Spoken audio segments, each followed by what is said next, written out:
Imagine a city built on 7 hills, a city born from blood, ambition, and prophecy. Legend says it began with 2 orphan twins, Romulus and Remus, suckled by a she-wolf, destined to shape the world's greatest empire. One brother's hands would craft the foundation of Rome, and those same hands would spill the first Roman blood. Romulus murdered Remus, and from that fratricide, Rome was born, in violence, in pride, and in destiny. For the next 1,000 years, Rome would rise from muddy huts beside the river Tiber to command an empire stretching from the misty shores of Britain to the burning sands of Egypt. Its story is one of glory and corruption, of genius and madness, of emperors who thought themselves gods, and slaves who became legends. But how does a small Italian city-state come to rule the known world, and then lose it all? Our journey begins in 753 BCE, when myth becomes history. Early Rome was not the marble paradise of later centuries. It was a rough settlement surrounded by hostile tribes, Etruscans, Sabines, and Latins. Power shifted through kings, until the Romans, weary of monarchy, overthrew their last tyrant, Tarquin the Proud. In 509 BCE, they swore an oath, never again a king. Thus was born the Roman Republic, a system where no man could hold absolute power. Also they believed.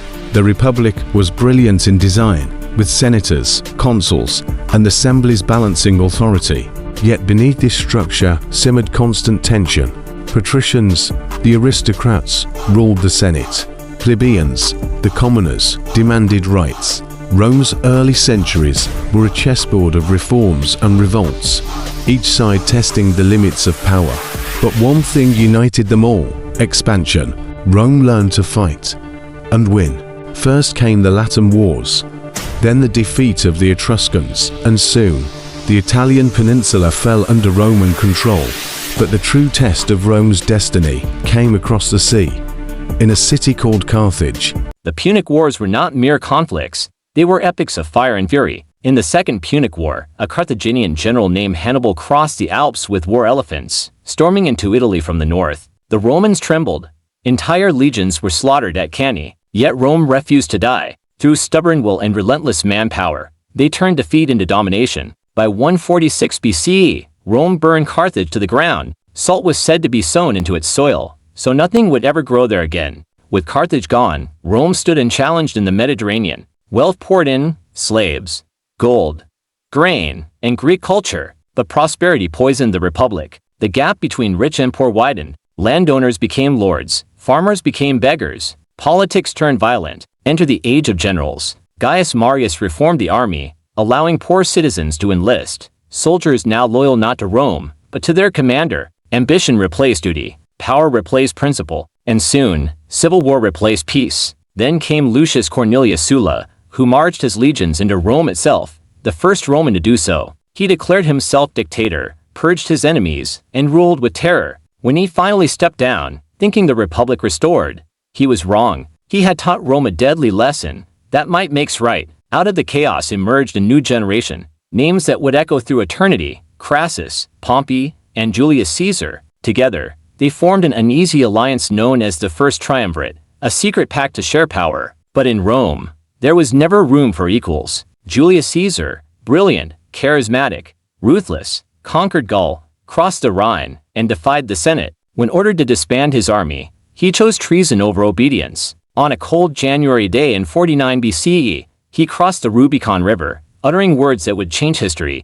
Alia Iacta state, "The die is cast." Civil war erupted once more. Caesar triumphed, and the republic gasped its final breaths. He became dictator for life, adored by the people, feared by the Senate. And then, on the Ides of March, 44 BCE, Caesar fell to 23 knife wounds, betrayed by his closest allies. Et tu, Brute! Whether he truly said it or not, that cry still echoes as the death knell of the republic. But Rome would not return to freedom. Out of Caesar's ashes rose his heir, Octavian. He was young, calculating, and mercilessly patient. Through cunning and propaganda, he defeated all rivals, including Mark Antony and Cleopatra, whose love affair and tragic deaths would mark the twilight of Egyptian power. In 27 BCE, Octavian became Augustus, Rome's first emperor.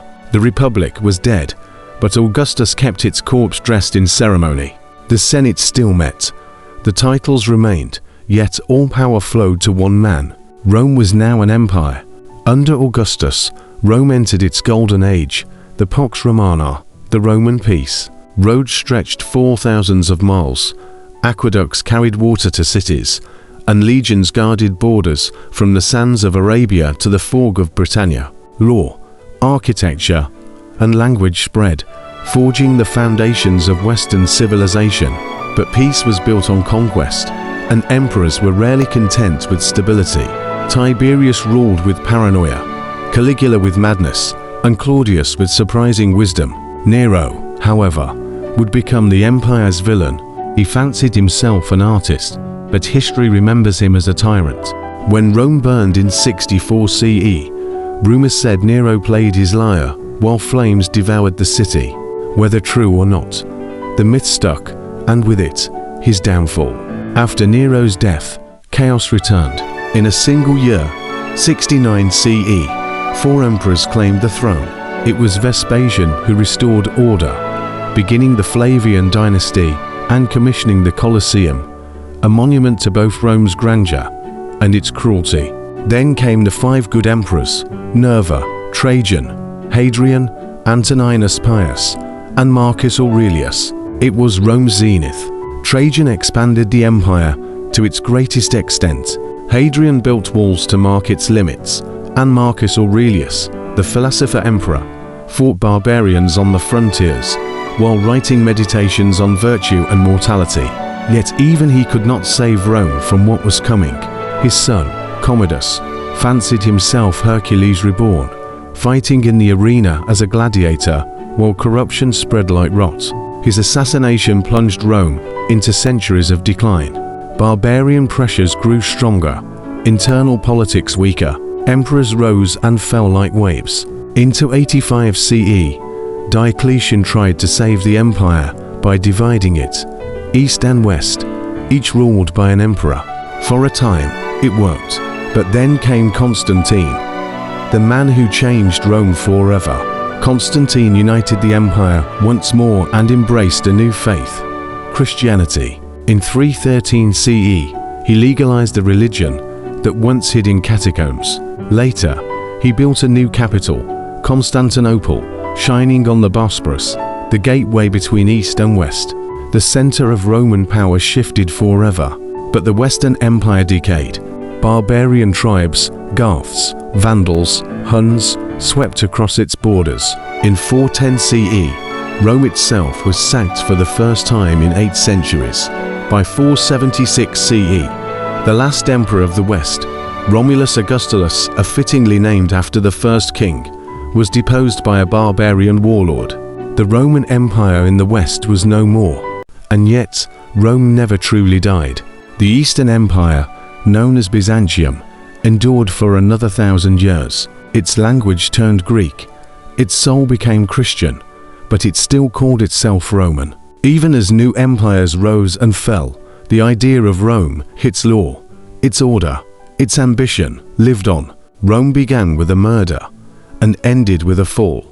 But between those two moments stretched a civilization that defined the modern world. The roads we walk, the words we speak, the laws we obey, all carry Rome's shadow. And perhaps, in the ruins of the Forum, among the broken marble and forgotten names, one can still hear the faint whisper of empire, the echo of a people who believed they could build eternity